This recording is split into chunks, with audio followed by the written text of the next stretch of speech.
ಎಲ್ಲ ಒಂದು 9ನೇ ತರಗತಿ ವಿದ್ಯಾರ್ಥಿಗಳಿಗೆ ಟ್ರೂ ಸಿಕೆ ಅಫಿಷಿಯಲ್ ಚಾನಲ್ಗೆ ಸ್ವಾಗತ. ನಾನು ಚೇತನ್ ಸಿಕೆ. 9ನೇ ತರಗತಿ SAT ಎಕ್ಸಾಮ್ 2026 ಯಾರೆಲ್ಲ ಬರ್ತಿದ್ದೀರಾ? ಇನ್ನೇನು ಏಪ್ರಿಲ್ 4ರಂದು ಗಣಿತ ವಿಷಯದ ಎಕ್ಸಾಮ್ ಇದೆ.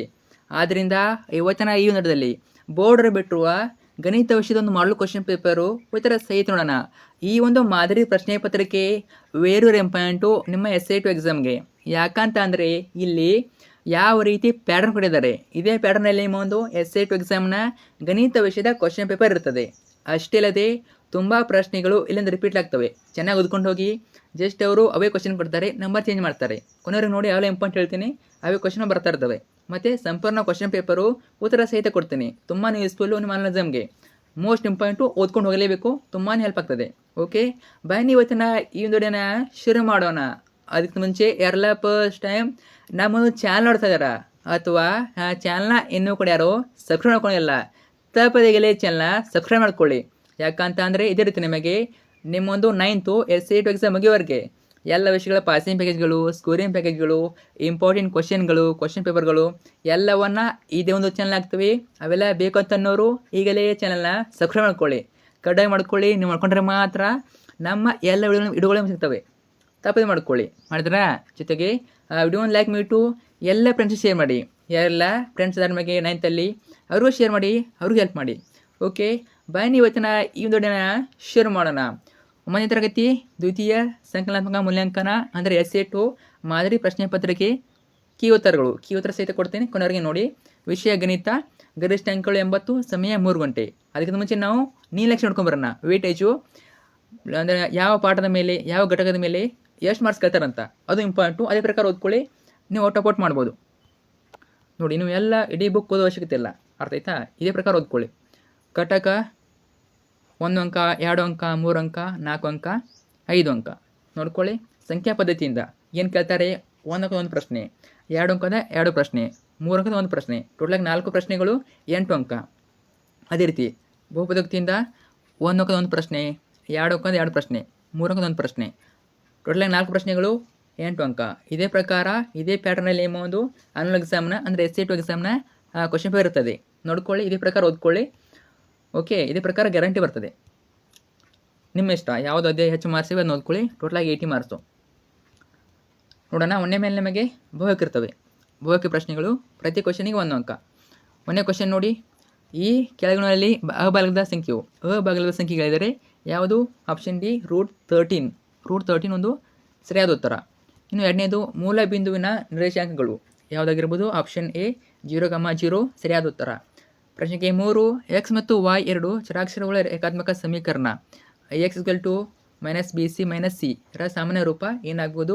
ಇದು ಉತ್ತರ option B ax + by + c = 0. ಇನ್ನು 4ನೇ ಪ್ರಶ್ನೆ, ಕೊಟ್ಟಿರುವ ಚಿತ್ರದಲ್ಲಿ ಎಕ್ಸ್ನ ಅಳತೆ ಕೇಳಿದರೆ ಎಷ್ಟಾಗ್ಬೋದು? ಆಪ್ಷನ್ ಸಿ 120 ಡಿಗ್ರಿ ಸರಿಯಾದ ಉತ್ತರ. ನೀವು ನೋಡ್ಕೊಳ್ಳಿ, ನಾನು ಜಸ್ಟ್ ಮೇನ್ ಹೇಳ್ತೀನಿ. 5ನೇದು, ಸಮಾಂತರ ಚತುರ್ಭುಜದ ಒಂದು ಕೋನವು 70 ಡಿಗ್ರಿ ಆದರೆ ಅದರ ಪಾರ್ಶ್ವ ಕೋನದ ಅಳತೆ ಕೇಳಿದರೆ ಇದು ಉತ್ತರ ಆಪ್ಷನ್ ಡಿ 110 ಡಿಗ್ರಿ ಸರಿಯಾದ ಉತ್ತರ. ಪ್ರಶ್ನೆಗೆ 6, ಕೊಟ್ಟಿರುವ ಚಿತ್ರದಲ್ಲಿ ಕೋನ DAB 60 ಡಿಗ್ರಿ, ಕೋನ ABD 50 ಡಿಗ್ರಿ ಆದಾಗ ಕೋನ ACB ಅಳತೆಯನ್ನು ಕಂಡುಹಿಡಿಯಿರಿ. ACB ಅಳತೆ ಕೇಳಿದರೆ ಎಷ್ಟಾಗ್ಬೋದು? ಆಪ್ಷನ್ ಸಿ 70 ಡಿಗ್ರಿ ಆಗ್ತದೆ.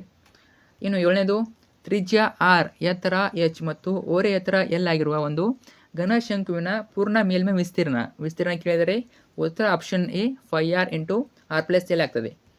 ಇನ್ನು 8ನೇದು, ಸಮಾಂತರ ಚತುರ್ಭುಜದ ಒಂದು ಕೋನವು ಅದರ ಅತ್ಯಂತ ಚಿಕ್ಕ ಕೋನದ 2ಕ್ಕಿಂತ 24 ಡಿಗ್ರಿ ಕಡಿಮೆ ಇದೆ. ಅದರ ಅತ್ಯಂತ ದೊಡ್ಡ ಕೋನದ ಅಳತೆ ಎಷ್ಟಾಗ್ಬೋದು? ಆಪ್ಷನ್ ಸಿ 112 ಡಿಗ್ರಿ ಸರಿಯಾದ ಉತ್ತರ. ಅದಾದಮೇಲೆ 2ನೇ ಮೇನು, ಈ ಕೆಳಗಿನ ಪ್ರಶ್ನೆಗಳು ಉತ್ತರಿಸಿ. 1 ಅಂಕದ 8 ಪ್ರಶ್ನೆ, ಟೋಟಲಾಗಿ 8 ಅಂಕ. ಪ್ರತಿ ಪ್ರಶ್ನೆಗೆ 1 ಅಂಕ. 9ನೇ ನೋಡಿ, ಭಾಗಲಬ್ಧ ಸಂಖ್ಯೆಗಳನ್ನು ವ್ಯಾಖ್ಯಾನಿಸಿ. ಉತ್ತರ P/Q ರೂಪದಲ್ಲಿ ವ್ಯಕ್ತಪಡಿಸಲು ಸಾಧ್ಯವಾಗುವ ಸಂಖ್ಯೆಗಳು ಮತ್ತು PQ ZQ ≠ 0. ನೋಡ್ಕೊಳ್ಳಿ, ಇದು ಗಣಿತೀಯ ರೂಪ, ಇದು ಅರ್ಥ ಆಯ್ತಾ? ಕೇಳ್ಬೋದು, ಈ ಕ್ವಶನು ರಿಪೀಟ್ ಆಗ್ಬೋದು. 10ನೇದು, x- ಅಕ್ಷದ ಮೇಲೆ ಮೂಲ ಬಿಂದುವಿನ ಎಡಕ್ಕೆ 4 ಮಾನಗಳ ದೂರದಲ್ಲಿರುವ ಬಿಂದುವಿನ ನಿರ್ದೇಶಾಂಕಗಳನ್ನು ಬರೆಯಿರಿ. -4,0 ಆಗ್ತದೆ. 11, 2 ಅಂತ್ಯ ಬಿಂದುಗಳನ್ನು ಹೊಂದಿರುವ ರೇಖೆಯ ಭಾಗಗಳನ್ನು ಹೆಸರಿಸಿ. ಉತ್ತರ ರೇಖಾಖಂಡ. 12, ಚಿತ್ರದಲ್ಲಿ ಕೋನ ABC 142 ಡಿಗ್ರಿ ಆದರೆ ಸರಳಾಧಿಕ ಕೋನ ಎ ಬಿ ಸಿ ಅಳತೆ ಕಂಡುಹಿಡಿಯಿರಿ. ಎಷ್ಟಾಗ್ಬೋದು? 360 ಮೈನಸ್ 142 ಮಾಡಿದಾಗ 218 ಡಿಗ್ರಿ ಸಿಗ್ತದೆ. ನೀವು ನೆಕ್ಸ್ಟು ಸಮಾಂತರ ಚತುರ್ಭುಜದ ಯಾವುದಾದರೂ 2 ಗುಣಲಕ್ಷಣಗಳನ್ನು ಬರೆಯಿರಿ. ಗುಣಲಕ್ಷಣಗಳು ಉತ್ತರ ನೋಡಿ. 1ನೇದು ಅಭಿಮುಖ ಬಾಹುಗಳು ಸಮ ಮತ್ತು ಸಮಾಂತರ. 2ನೇದು ಕರ್ಣಗಳು ಪರಸ್ಪರ ಅರ್ಧಿಸುತ್ತವೆ. ಉತ್ತರ ನೇರ ವೃತ್ತಪಾದ ಶಂಕುವಿನ ಪಾದ ಸುತ್ತಳತೆ. ಇದು ಕ್ವಶನ್ ಇದು. ನೇರ ವೃತ್ತಪಾದ ಶಂಕುವಿನ ಪಾದದ ಸುತ್ತಳತೆ 21 ಸೆಂಟಿಮೀಟರ್ ಮತ್ತು ಇದರ ಓರೆ ಎತ್ತರ 10 ಸೆಂಟಿಮೀಟರ್ ಆದರೆ ಆಗ ಶಂಕುವಿನ ಪಾರ್ಶ್ವ ಮೇಲ್ಮೈ ವಿಸ್ತೀರ್ಣ ಕಂಡುಹಿಡಿಯಿರಿ. ಏನು ಕೇಳಿದರೆ? ಶಂಕುವಿನ ಪಾರ್ಶ್ವ ಮೇಲ್ಮೈ ವಿಸ್ತೀರ್ಣ ಕೇಳಿದ್ದಾರೆ. 14ನೇ ಕ್ವಶನ್ನು. ಸೂತ್ರ ಯಾವುದು? 5RLL = 22/7 × 21 × 10 ಮಾಡಿದಾಗ 660 ಸೆಂಟಿಮೀಟರ್ ಸ್ಕ್ವೇರ್ ಬರ್ತದೆ. 660 ಸೆಂಟಿಮೀಟರ್ ಸ್ಕ್ವೇರ್. ಇನ್ನು ನೆಕ್ಸ್ಟು 15ನೇದು, ಒಂದು ತರಗತಿಯ ವಿದ್ಯಾರ್ಥಿಗಳು ಗಣಿತ ವಿಷಯದ FA1 ಮತ್ತು FA2 ಪರೀಕ್ಷೆಯಲ್ಲಿ ಗಳಿಸಿದ ಅಂಕಗಳನ್ನು ಹೋಲಿಕೆ ಮಾಡಬೇಕಾಗಿದೆ. ಈ ದತ್ತಾಂಶವನ್ನು ಪ್ರತಿನಿಧಿಸಲು ಯಾವ ನಕ್ಷೆ ಸೂಕ್ತವಾಗಿದೆ? ಯಾವ ನಕ್ಷೆ ಸೂಕ್ತ? ಸ್ತಂಭಾಲೇಖ. ಈ ಒಂದು ನಕ್ಷೆ ಸೂಕ್ತವಾಗಿದೆ. ಇನ್ನು ಸಮದ್ವಿಬಾಹು ತ್ರಿಭುಜದ ಸಮಕೋನಗಳ ಅಳತೆಯು 30 ಡಿಗ್ರಿ ಆದರೆ 3ನೇ ಕೋನಗಳ ಅಳತೆ ಬರೆಯಿರಿ. 3ನೇ ಕೋನದ ಅಳತೆ ಎಷ್ಟಾಗ್ಬೋದು? 16ನೇದು 80 ಡಿಗ್ರಿ ಸರಿಯಾದ ಉತ್ತರ. ಅದಾದ ನಂತರ ನೆಕ್ಸ್ಟ್ ಮೆನು 3ನೇ ಮೆನು. ಇವೇನು 2 ಅಂಕದ ಪ್ರಶ್ನೆಗಳು. ಇವೆಲ್ಲ 2 ಮಾರ್ಕ್ ಕ್ವಶನ್ಸು ನೋಡಿ. 0.3333 ಡ್ಯಾಶ್ ಅನ್ನು P/Q ರೂಪದಲ್ಲಿ ವ್ಯಕ್ತಪಡಿಸಿ. ಏನು ಕೇಳಿದ್ರೆ? P/Q ರೂಪದಲ್ಲಿ. ಈ ಕ್ವಶನ್ ಬರ್ಬೋದು ನೋಡಿ, ರಿಪೀಟ್ ಆಗ್ಬೋದು, ನೋಡ್ಕೊಂಡಿರಿ. 1/3 ಬರ್ತದೆ. = 1/3. ನೆಕ್ಸ್ಟು ಬಹುಪದೋಕ್ತಿ Py = y² - y + 1 ರಲ್ಲಿ P1 ರ ಬೆಲೆಯನ್ನು ಕಂಡುಹಿಡಿಯಿರಿ.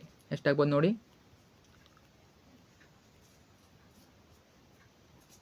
ನೆಕ್ಸ್ಟು 19. ಯಾವ ಕ್ವಶನ್ ಇದು? ಅಪವರ್ತನವಾಗಿದೆ, ಪರೀಕ್ಷಿಸಿ. ಅಪವರ್ತನ ಕೇಳಿದರೆ ನೋಡ್ಕೊಳ್ಳಿ ಉತ್ತರವನ್ನು. ಇನ್ನು 20ನೇದು ಸುಲಭೀಕರಿಸಿ ಅಥವಾ ಕ್ವಶನ್ ನೋಡಿ. ಸುಲಭೀಕರಿಸಿ ಅಥವಾ ಕ್ವಶನು ಛೇದವನ್ನು ಕರ್ಣೀಕರಿಸಿ. ಈ ಕ್ವಶನ್ ರಿಪೀಟ್ ಆಗ್ಬೋದು ನೋಡಿ. √128 + √50 - √98.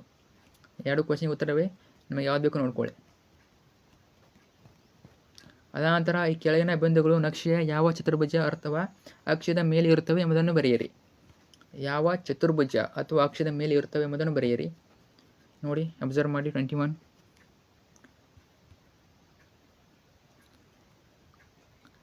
0,3 y ಅಕ್ಷ, 5,0 x ಅಕ್ಷ ಬರ್ತದೆ ನೋಡಿ. ಈ ಕೆಳಗಿನ ತ್ರಿಭುಜಗಳು ಯಾವ ಸರ್ವಸಮ್ಮತಿಯ ನಿಬಂಧನೆಯ ಅನ್ವಯ ಸರ್ವಸಮವಾಗಿ ಎಂದು ತಿಳಿಸಿ. ಅಬ್ಸರ್ವ್ ಮಾಡಿ ತ್ರಿಭುಜಗಳನ್ನು. 2 ತ್ರಿಭುಜ ನೋಡ್ಕೊಳ್ಳಿ. 1ನೇದು 2ನೇದು. 1ನೇದು ಕೋನ ಬಾಹು ಕೋನ, ಕೋಬಾಕು ಸರ್ವಸಮ್ಮತಿಯ ನಿಯಮ. 2ನೇದು ಬಾಹು ಬಾಹು ಬಾಹು ಅಂದರೆ ಬಾ ಸರ್ವಸಮ್ಮತಿಯ ನಿಯಮ. ಈ ಕೆಳಗಿನ ಬಿಂದುಗಳನ್ನು ನಕ್ಷೆಯಲ್ಲಿ ಪ್ರತಿನಿಧಿಸಿ. Most important. ಈ ಕ್ವಶನ್ ಬಂದು ಕೇಳ್ತಾರೆ, ನೋಡ್ಕೊಳ್ಳಿ. ಇವೇ ಸೇಮ್ ಕೊಡದೇ ಇರ್ಬೋದು ಅಥವಾ ಬೇರೆ ಕೊಡ್ಬೋದು, ಸೇಮ್ ಏನೂ ಕೊಡ್ಬೋದು. ಅರ್ಥ ಆಯ್ತಾ? ಹೆಚ್ಚಾಗಿ ಬೇರೆ ಕೊಡ್ತಾರೆ, ಅಲ್ಲಿ ಇರೋದಿಲ್ಲ. 3,4 ಕೊಟ್ಟಿದ್ದಾರೆ, ಅಲ್ಲಿ 4,3 ಕೊಡ್ಬೋದು ಅಷ್ಟೇ. ಇನ್ನು ಬಿ ನೋಡಿ, -2,3. ಇನ್ನು ಸಿ -3,-2. ಡಿ 3,-4. ಇಷ್ಟೇ. ಅಲ್ಲಿ ಎಲ್ಲಿವೆವು ಎರಡು ಗುರುತಿಸಬೇಕು. ತುಂಬಾ ಈಸಿ. 2 ಮಾರ್ಕ್ಸ್ ನೋಡಿ, ಎಲ್ಲ ಅಲ್ಲಿ ಇರ್ತದೆ, ಗುರುತಿಸಬೇಕಟ್ಟೆ. ಊರು ಎತ್ತರ 21 ಮೀಟರ್ ಮತ್ತು ಪಾದದ ತ್ರಿಜ್ಯ 24 ಮೀಟರ್ ಇರುವ ನೇರ ವೃತ್ತ ಪಾದ ಶಂಕುವಿನ ಪೂರ್ಣ ಮೇಲ್ಮೈ ವಿಸ್ತೀರ್ಣ ಕಂಡುಹಿಡಿಯಿರಿ. ಅಥವಾ ವ್ಯಾಸ 14 ಸೆಂಟಿಮೀಟರ್ ಇರುವ ಗೋಳದ ಮೇಲ್ಮೈ ವಿಸ್ತೀರ್ಣವನ್ನು ಕಂಡುಹಿಡಿಯಿರಿ. 2 ಕ್ವಶನ್ಗೆ ಉತ್ತರವೇ. ಬರೀ ನೋಡಿದ್ರೆ ಆಗೋದಿಲ್ಲ, ಸಾಲ್ವ್ ಮಾಡಿ. ಬುಕ್ಕಲ್ಲಿ ಲೆಕ್ಕವನ್ನು ಬಿಡಿಸಿ. ಅದು ತಪ್ಪಾಗಲಿ ಸರಿಯಾಗಲಿ ಮೊದಲೇ ಚೆಕ್ ಮಾಡ್ಕೊಳ್ಳಿ. ನಾನು ಆನ್ಸರ್ ಉತ್ತರ ಕೊಟ್ಟಿರ್ತೀನಿ. ಪ್ರತಿಯೊಂದು ಕ್ವಶನ್ ಉತ್ತರ ಕೊಟ್ಟಿರ್ತೀನಿ. ನೀವು ಜಸ್ಟ್ ಓದ್ತಾ ಹೋದ್ರೆ ಆಗೋದಿಲ್ಲ, ನೀವು ಸಾಲ್ವ್ ಮಾಡಬೇಕು. ಯಾವಾಗ ನೀವು ಲೆಕ್ಕವನ್ನು ಬಿಡಿಸ್ತೀರಾ ಅವಾಗ ಮಾತ್ರ ಗಣಿತ ವಿಷಯದಲ್ಲಿ ನೀವು ಸ್ಕೋರ್ ಮಾಡೋಕ್ಕಾಗ್ತದೆ. ಇಲ್ಲ ಮರ್ತೋಗ್ತೀರ ಎಲ್ಲವನ್ನ. ನೋಡ್ಕೊಳ್ಳಿ. 2 ಆನ್ಸರ್ವೇ. ಆಮೇಲೆ ನೆಕ್ಸ್ಟ್ ಮೆನು. ಈ ಕೆಳಗಿನ ಪ್ರಶ್ನೆಗಳಿಗೆ ಉತ್ತರಿಸಿ. ಇವೇನು 3 ಅಂಕದ 9 ಪ್ರಶ್ನೆ. ಟೋಟಲ್ 27 ಅಂಕ. ಪ್ರತಿ ಪ್ರಶ್ನೆಗೆ 3 ಅಂಕ. ನೋಡಿ. 25.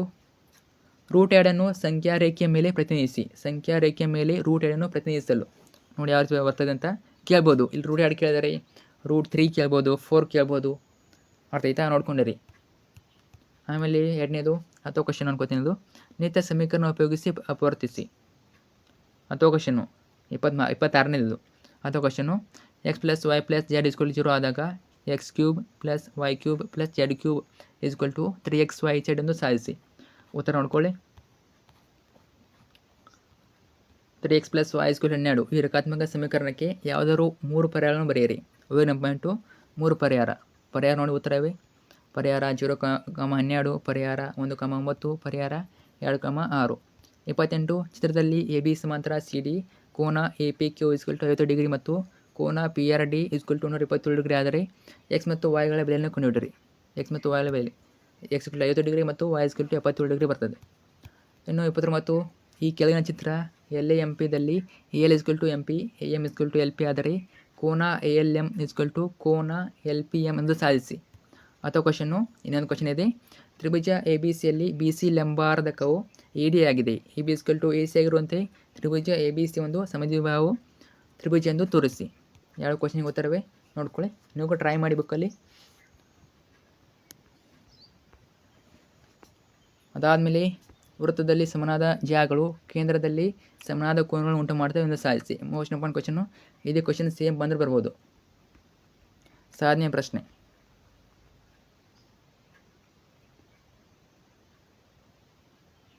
ಮೂವತ್ತೊಂದು ಕೇಳಿದಾರೆ ನೋಡಿ ಕ್ವಶನು. ಇದು ನೋಡ್ಕೊಳ್ಳಿ. ಇದು ಸಾಧನೆಯ ಪ್ರಶ್ನೆ ಇದೆ.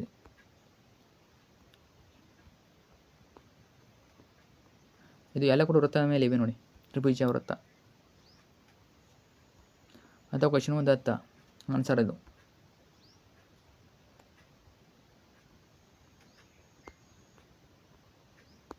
ಇನ್ನು 32 ನೋಡಿ ಸೇಮ್ ಬಂದರೆ ಬರ್ಬೋದು ಈ ಕ್ವಶನ್ನು. ಕೇಳ್ತಾರೆ ಈ ಕ್ವಶನ್ನು.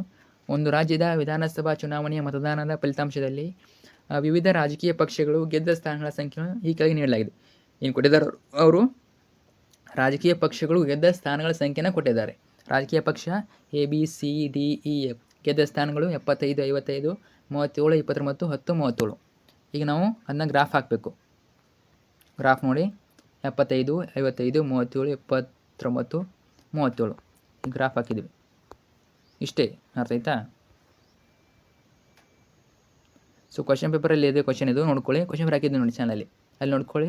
ಸೊ ನೀಟಾಗಿ ಗೊತ್ತಾಗ್ತದೆ ನಿಮಗೆ. ಮೇ ಬಿ ಗ್ರಾಫ್ ಹಾಕೋದು ಗೊತ್ತೇನು 3 ಮಾರ್ಕ್ಸ್ಗೆ. ರಾಜಕೀಯ ಪಕ್ಷಗಳು ಗೆದ್ದ ಸ್ಥಾನಗಳು ಉತ್ತರ ಇದು ನೋಡ್ಕೊಳ್ಳಿ. ಮೇ ಬಿ ಗ್ರಾಫೇ ಇರ್ಬೋದು, ನೋಡೋಣ. ತ್ರಿಭುಜಾಕಾರದಲ್ಲಿ ಇರುವ ನೆಲದ ಬದಿಗಳು 26 ಮೀಟರ್, 28 ಮೀಟರ್ ಮತ್ತು 30 ಮೀಟರ್ ಇವೆ. ಈ ನೆಲವನ್ನು ಸಮತಟ್ಟು ಮಾಡಲು ಪ್ರತಿ ಚದರ ಮೀಟರ್ಗೂ ರೂ. ದರದಲ್ಲಿ ನೀಡಿದರೆ ಆಗ ಸದರಿ ನೆಲವನ್ನು ಸಮತಟ್ಟು ಮಾಡಲು ತಗುಲುವ ವೆಚ್ಚವನ್ನು ಕಂಡುಹಿಡಿಯಿರಿ. ತಗುಲುವ ವೆಚ್ಚವನ್ನು ಕೇಳಿದರೆ ನೋಡಿ ಉತ್ತರ ನೋಡ್ಕೊಳ್ಳಿ.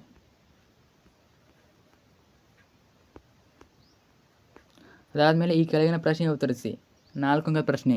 4 ಇರ್ತವೆ, ಒಟ್ಟಲ್ಲಿ 16 ಅಂಕ. ಪ್ರತಿ ಪ್ರಶ್ನೆಗೆ 4 ಅಂಕ. 30ನೇ ಕ್ವಶನ್ ನೋಡಿ. ಯುಕ್ಲಿಡ್ನ ರೇಖಾಗಣಿತ ಯಾವುದಾದ್ರು 4 ಸೇಮ್ ಸಿದ್ಧಾಂತಗಳನ್ನು ಬರೆಯಿರಿ.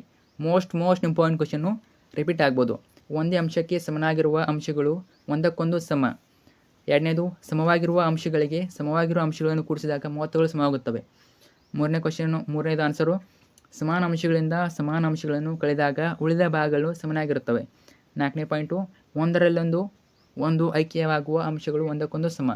ವಿದ್ಯಾರ್ಥಿಗಳು ಪಡೆದ ಅಂಕಗಳ ಆಧಾರದಲ್ಲಿ ಅವರನ್ನು 2 ವಿಭಾಗಗಳಿಗೆ ಹಂಚಿರುವುದನ್ನು ಈ ಕೆಳಗೆ ಕೋಷ್ಟಕದಲ್ಲಿ ನೀಡಿದೆ.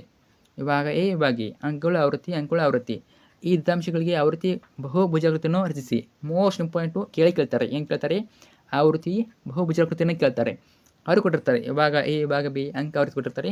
ನೀವು ಜಸ್ಟು ಆವೃತ್ತಿ ಬಹುಭುಜಾಕೃತಿಯನ್ನು ರಚಿಸಬೇಕು. ಕೇಳ್ತಾರೆ ನೋಡಿ 4 ಮಾರ್ಕ್ಸ್ಗೆ. ಕೇಳ್ತಾರೆ, ನೋಡ್ಕೊಂಡಿರಿ. ತುಂಬ ವ್ಯತ್ಯಾಸ ಆಗೋದಿಲ್ಲ. ಅಂಕವನ್ನು ಬದಲಾವಣೆ ಮಾಡ್ಬೋದು, ಆವೃತ್ತಿ ಬದಲಾವಣೆ ಮಾಡ್ಬೋದು, ಅಥವಾ ಇದನ್ನೇ ಸೇಮ್ ಕೊಡ್ಬೋದು. ನೋಡ್ಕೊಂಡಿರಿ. ತುಂಬ ಏನಿಲ್ಲ, ಗ್ರಾಫ್ ಹಾಕೋದಷ್ಟೇ. ನೋಡ್ಕೊಳ್ಳಿ, ಇಷ್ಟು ಗ್ರಾಫ್ ಹಾಕೋದು ಈ ರೀತಿ ಬರ್ತದೆ. ನೋಡ್ಕೊಳ್ಳಿ, ಗ್ರಾಫ್ ಎಲ್ಲ ಅವ್ರು ಕೊಡ್ತಾರೆ, ಡೋಂಟ್ ವರಿ. ಅವರೇ ಗ್ರಾಫ್ ಕೊಡ್ತಾರೆ, ನೀವು ಜಸ್ಟು ಗ್ರಾಫಲ್ಲಿ ಬಿಡಿಸ್ಬೇಕು ಅಷ್ಟೇ. ನೋಡಿ, ಇನ್ನೂ ಕ್ವಶನ್ಸ್ ಇವೆ. ಇದು ಕೂಡ ಸಾಧನೆಯ ಪ್ರಶ್ನೆ. ಸಮಾಂತರ ಚತುರ್ಭುಜದ ಕರ್ಣಗಳು ಪರಸ್ಪರ ಅರ್ಧಿಸವೆಂದು ಸಾಧಿಸಿ. ಪಾಸ್ ಮಾಡಿ ಕ್ವಶನ್ ಆನ್ಸರ್ ನೋಡ್ಕೊಳ್ಳಿ.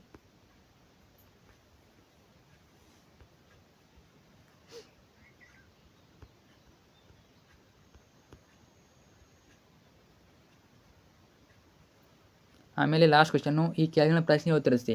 5 ಅಂಕದ ಒಂದು ಪ್ರಶ್ನೆ. ಟೋಟಲಾಗಿ 5 ಅಂಕ. ಒಂದೇ ಕ್ವಶನ್ನು 5 ಮಾರ್ಕ್ಸು. 38 ನೋಡಿ, ಇಲ್ಲಿ ನಿಮಗೆ 2 ಕ್ವಶನ್ ಕೊಡ್ತಾರೆ. ಅಥವಾ ಕ್ವಶನ್ನು ಅದರಲ್ಲಿ ನಿಮಗೆ ತುಂಬಾ ಸುಲಭ ಯಾವುದು ಅದನ್ನು ಬಿಡಿಸಿ. 2 ಮೀಡಿಯಮ್ ಇರ್ತವೆ, ಅಷ್ಟೊಂದು ಸುಲಭ ಅಂತ ಇರೋಲ್ಲ. ನಿಮಗೆ ಸುಲಭ ಯಾವುದಾಗ್ತದೆ ಅದನ್ನು ಬಿಡಿಸಿ. 2 ಕ್ವಶನ್ ಕೊಡ್ತಾರೆ 5 ಮಾರ್ಕ್ಸ್ಗೆ. 1 ಬರೀಬೇಕು. 38 ನೋಡಿ, ಮೋಸ್ಟ್ ಇಂಪಾರ್ಟೆಂಟ್ ಕ್ವಶನ್ ಇದು ಕೂಡ. ಮೆಕ್ಕೆಜೋಳದ ತೆನೆಯು ಚಿತ್ರ ಗಮನಿಸಿ. ಚಿತ್ರವನ್ನು ನೋಡಿ. ಇಲ್ಲಿ ಸುಮಾರಾಗಿ ಶಂಕುವಿನ ಆಕಾರದಲ್ಲಿದೆ. ಶಂಕುವಿನ ಆಕಾರ ಕಾಣ್ತಿದೆ ನಮಗೆ. ಅದರ ಅಗಲವಾದ ಭಾಗದ ತ್ರಿಜ್ಯವು 2.1 ಸೆಂಟಿಮೀಟರ್ ಮತ್ತು ಅದರ ಉದ್ದವು ಅಂದರೆ ಎತ್ತರ 20 ಸೆಂಟಿಮೀಟರ್ ಇದೆ. ಅದರಲ್ಲಿ ಪ್ರತಿಯೊಂದು 1 ಸೆಂಟಿಮೀಟರ್ ಸ್ಕ್ವೇರ್ ವಿಸ್ತೀರ್ಣದಲ್ಲಿ ಸರಾಸರಿಯಾಗಿ 4 ಮೆಕ್ಕೆಜೋಳದ ಕಾಳುಗಳಿದ್ದರೆ ಮೆಕ್ಕೆಜೋಳದ ತೆನೆಯಲ್ಲಿ ಇರಬಹುದಾದ ಎಲ್ಲ ಕಾಳುಗಳ ಸಂಖ್ಯೆಯನ್ನು ಕಂಡುಹಿಡಿಯಿರಿ. ಏನು ಕೇಳ್ತಾಯಿದ್ರು? ಆ ಒಂದು ಮೆಕ್ಕೆಜೋಳದಲ್ಲಿ ಇರಬಹುದಾದ ಎಲ್ಲ ಕಾಳುಗಳ ಸಂಖ್ಯೆನ ಕೇಳಿದ್ದಾರೆ. ಇನ್ನು 10ನೇ ಕ್ವಶನು, ಗೋಧಿ ರಾಶಿಯು ಶಂಕುವಿನ ಆಕಾರದಲ್ಲಿದೆ. ಅದರ ವ್ಯಾಸ 10.5 ಮೀಟರ್ ಮತ್ತು ಎತ್ತರ 3 ಮೀಟರ್ ಇದ್ದರೆ ಅದರ ಘನಫಲವನ್ನು ಕಂಡುಹಿಡಿಯಿರಿ. ಇದನ್ನು ಮಳೆಯಿಂದ ರಕ್ಷಿಸಲು ಕ್ಯಾನ್ವಾಸ್ ಬಟ್ಟೆಯಿಂದ ಮಾಡಿದ ಬಟ್ಟೆಯನ್ನು ಹೊದಿಸಬೇಕಾಗಿದೆ. ಇದಕ್ಕೆ ಬೇಕಾಗುವ ಕ್ಯಾನ್ವಾಸ್ ಬಟ್ಟೆಯ ವಿಸ್ತೀರ್ಣವನ್ನು ಕಂಡುಹಿಡಿಯಿರಿ. ಏನು ಮಾಡಬೇಕು ನಾವು? ಕ್ಯಾನ್ವಾಸ್ ಬಟ್ಟೆ ವಿಸ್ತೀರ್ಣ ಕಂಡುಹಿಡಬೇಕು. ಹಾಗೂ ಪ್ರತಿ 1 ಮೀಟರ್ ಸ್ಕ್ವೇರ್ ಕ್ಯಾನ್ವಾಸ್ ಬಟ್ಟೆಯ ಬೆಲೆ ₹50 ಆದರೆ ಅದನ್ನು ಖರೀದಿಸಲು ತಗುಲುವ ವೆಚ್ಚವನ್ನು ಕಂಡುಹಿಡಿಯಿರಿ. 2 ಕ್ವಶನ್ ಆನ್ಸರ್ ನೋಡೋಣ. ನೋಡಿ, ಜೋಳದ ತೆನೆಯ ಪಾದ ಮೇಲ್ಮೈ ವಿಸ್ತೀರ್ಣ 5RL ಬರ್ತದೆ. ಅಂದಾಜು ಎಷ್ಟು ಬರ್ತದೆ? 132.73 ಸೆಂಟಿಮೀಟರ್ ಸ್ಕ್ವೇರ್ ಬರ್ತದೆ. ಪ್ರತಿ 1 ಸೆಂಟಿಮೀಟರ್ ಸ್ಕ್ವೇರ್ ಜೋಳದ ತೆನೆಯಲ್ಲಿ ವಿಸ್ತೀರ್ಣದಲ್ಲಿ ಇರಬಹುದಾದ ಜೋಳದ ಕಾಳುಗಳ ಸಂಖ್ಯೆ 4. ಒಂದು ಮೇಲೆ ಎಷ್ಟು ಬರ್ಬೋದು? 132.73 ಇಂಟು 4 ಮಾಡಿದಾಗ 530.92 531 ಅಂದಾಜು. ಇದು ಅರ್ಥ ಆಯ್ತಾ? 531 ಕಾಳುಗಳು ಇರ್ಬೋದು ಅಂತ ಅಂದಾಜು. ಅರ್ಥ ಆಯ್ತಾ? ಇಷ್ಟೇ ಆನ್ಸರ್ ಬರ್ತದೆ. ಅಷ್ಟು ವ್ಯತ್ಯಾಸ ಆಗೋದಿಲ್ಲ. 5 ಮಾರ್ಕ್ಸ್ ನೋಡಿ. ಇನ್ನೊಂದು ಕ್ವಶನು ನೋಡ್ಕೊಳ್ಳಿ. ಎಷ್ಟು ಬರ್ತದೆ? ಕ್ಯಾನ್ವಾಸ್ ವಿಸ್ತೀರ್ಣ ಎಷ್ಟು ಬರ್ತದೆ ನೋಡಿ? 99.825 ಮೀಟರ್ ಸ್ಕ್ವೇರ್ ಬರ್ತದೆ. ರೂಪಾಯಿ ಎಷ್ಟು? ಕ್ಯಾನ್ವಾಸ್ ಬಟ್ಟೆಯನ್ನು ಖರೀದಿಸಲು ತಗುಲುವ ವೆಚ್ಚ 4,991.75. ಎಷ್ಟು ಮಾಡಿದರೆ 5 ಮಾರ್ಕ್ಸ್ ನೋಡಿ. ಇಷ್ಟೇ ಆನ್ಸರು. ತುಂಬಾ ಈಸಿ ಇರ್ತವೆ ಲೆಕ್ಕಗಳು. ಅಷ್ಟೊಂದು ಟಫ್ ಇರೋದಿಲ್ಲ. ಒಟ್ಟಿನಲ್ಲಿ ಬಿಡೋಕ್ಕೋಬೇಡಿ. ಒಟ್ಟಿನಲ್ಲಿ ಯಾವುದೇ ಕಾರಣಕ್ಕೆ ಬಿಡೋಕ್ಕೋಬೇಡಿ. ನಿಮಗೆ ಪ್ರತಿ ಸ್ಟೆಪ್ ಮಾಡಿಕೊಡ್ತಾರೆ.